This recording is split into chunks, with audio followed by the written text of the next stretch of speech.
Own This City, which wrapped up its season on Monday, last night. Oh, man. Happy Wayne Jenkins Day, motherfucker. Holy shit. May Sergeant. Yes, sir. Man, what a great 6 weeks of television this was. That's like really all I can say. This show has been dissected. It's receiving a ton of praise.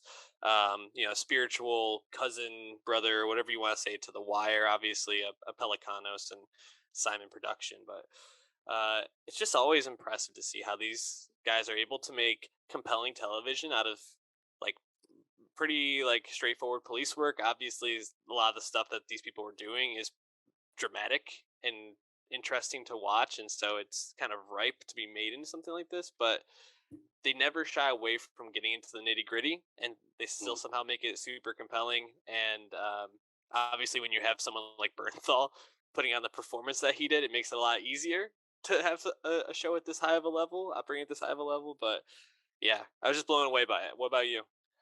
Yeah, obviously I loved it. I think obviously much is about being made of Simon and Pelicanos returning to Baltimore. Of course, the setting of The Wire, and because of that, it's a spiritual successor, a modern day update to that story and those themes. Honestly, though, it's very much in sync with Show Me a Hero, another Simon HBO series from a few years back before The Deuce came out. And I think that's chiefly because We Own the City is super concerned with the issues and failings of bureaucracy and institutional rot, and how that can be just as dramatic as, the comings and goings of law enforcement, and whether that's being done in a legal and ethical manner, of course. So I think it was kind of cool to see this show honestly feel like a sequel to multiple Simon series. But, I think at the end of the day, it's just a really bleak look at something from people that really know what they're talking about. Of course, David Simon, a former reporter in Baltimore, a Baltimore native to this day. And when you have just really compelling performances all up and down the cast sheet, no matter how big or small the role is, it's just really awesome to see all this play out. And, in this case, it's based in reality. Almost all these characters are real people, and you can look up what happened to them, even if you don't want to, if you don't make it to the end when they tell you what happened. It's just super, super compelling to see corruption played out in such a explicit manner, but also not told in like a hokey or cartoonish way. These cops, these rogue cops in the Gun Trace Task Force that are robbing average citizens and being criminals in their own regard, they're not portrayed as cartoonish characters either. I think everything handled here is done with a lot of tact and a lot of subtlety, even if it's all really matter of fact. So I really enjoy the show. Yeah, I think you summed it up really well. I guess I'm wondering, like, I think obviously Bernthal's performance is something to celebrate. I think he's just, every time he's on screen, he's absolutely magnetic. And the way that they kind of handle him, they kind of give you like a little taste from him at the very beginning. Right. But then he's kind of sidelined after that first episode for like the next 2 episodes. He kind of pops up in like callbacks here and there, but they're really kind of like just kind of laying out how this was already kind of going on when Wayne Jenkins came about, but he kind of took it to this next level.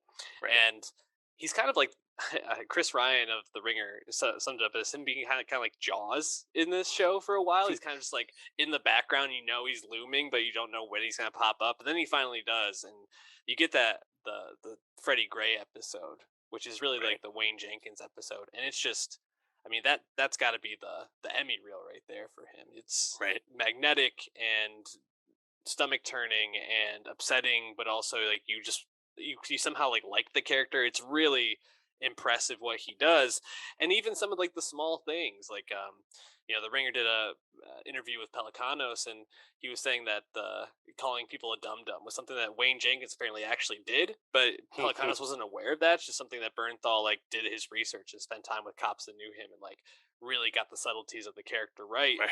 And he said like these aren't played up. You could say Wayne Jenkins is an outlandish character, and how could that Yeah. be real? But it seems like the performance is pretty close to real life. It's really impressive. Yeah, totally. Getting paid today, motherfuckers.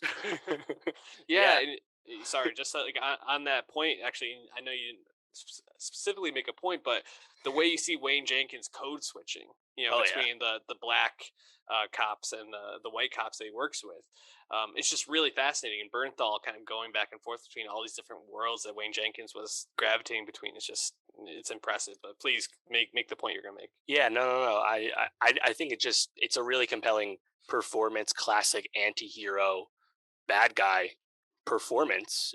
Definitely going to be up there for the limited series actor Emmy, which is of course is a very uh, compelling and hard fought Emmy race every year. But I really hope HBO gets behind this performance. It's super well deserved. We'll see, of course, about that. I think the other key aspect I think to the show is you have the Wunmi Mosaku character, Nicole Steele from the Department of Justice, which is a composite character, the real only character that's not a direct representation of a real person.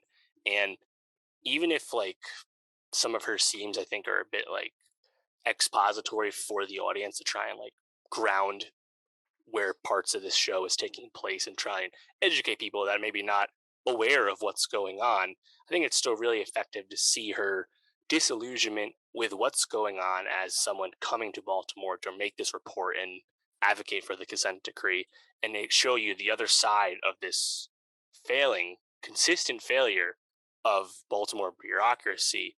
And then even on top of that, the ticking time bomb that is the turnover that's going to happen in the Department of Justice when the Trump administration comes to power, and the priorities of the Department of Justice and the wherewithal and all of that is completely going to be completely upended. So even though this show is super non-linear, we're going back and forth across a few different years.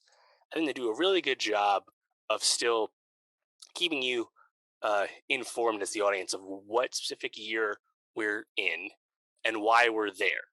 I think the framing device of the interviews with all the gun terrorist task force guys after they've been taken in does a really good job of fleshing out everything that happened with them.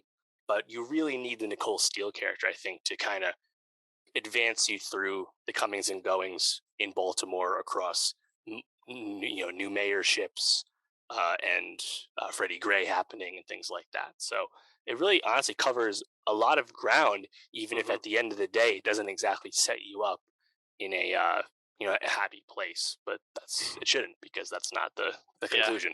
There's no happy place in real life with this story. What other performances really stood out to you?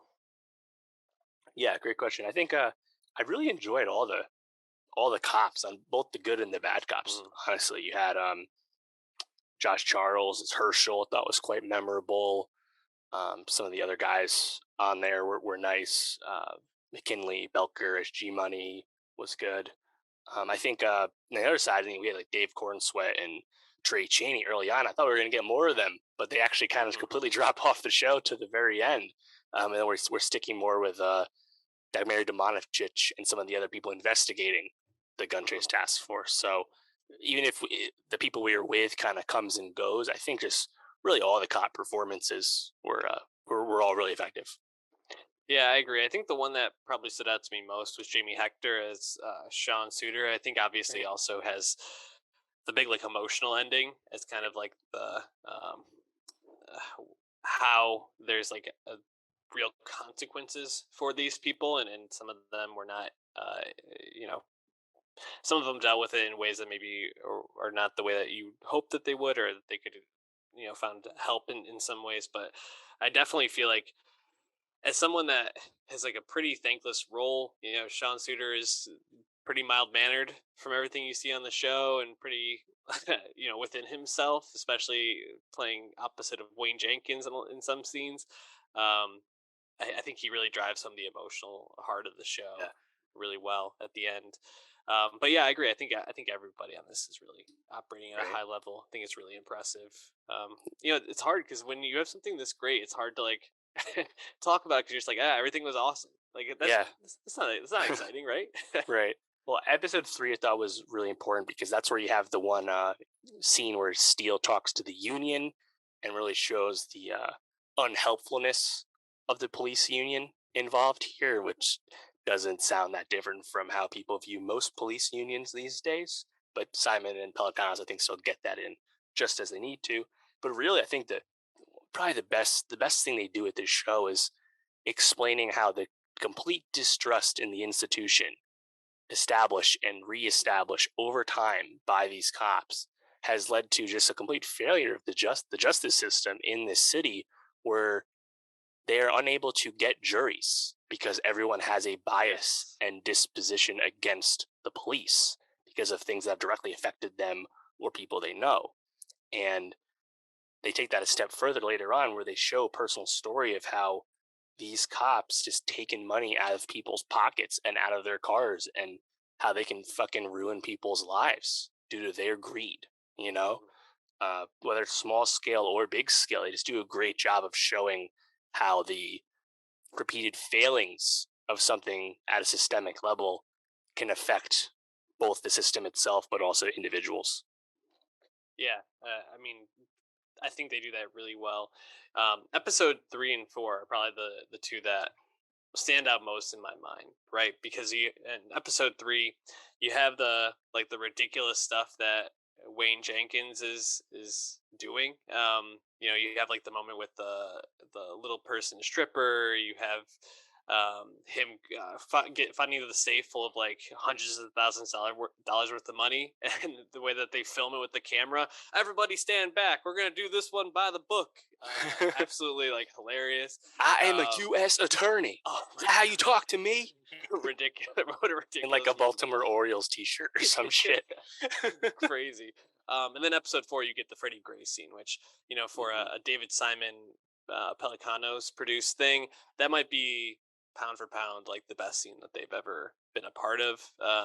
Even like stuff at the Wire probably never reached a 10-minute thing that was at that level. Maybe Kima getting shot in season 1, but really great. And I think Ronaldo Marcus Green, deserves a lot of credit. His Great. camera in this is amazing. The way that it is like tracks behind them a lot of the time, and you really feel like you're like in these moments, is just really impressive. And the nothing about the show, like there was no missteps. It feels like a pretty perfect Right. 6 episodes of television. Yeah, and I think what's also like subtly really important about the Freddie Gray scene, beyond its obvious cinematic appeal, is that it does like a perfect job of showing to you why Wayne Jenkins was Yes. like the superstar of this police department, and Mhm. why everyone liked him and people aspired to work for him and with him because of how he felt about his fellow cops. And I really love it in the final episode where he's like adamant that he's not a A dirty dirty cop. cop, ridiculous. But It's like it's wild. absolutely. Um, we own this city. I mean, it's early, but I mean, I think we probably have 3 or 4 shows right now that all could be my top show of the year. This is That's a right. stacked TV year so far. So Crushing. can't wait for that end of year list.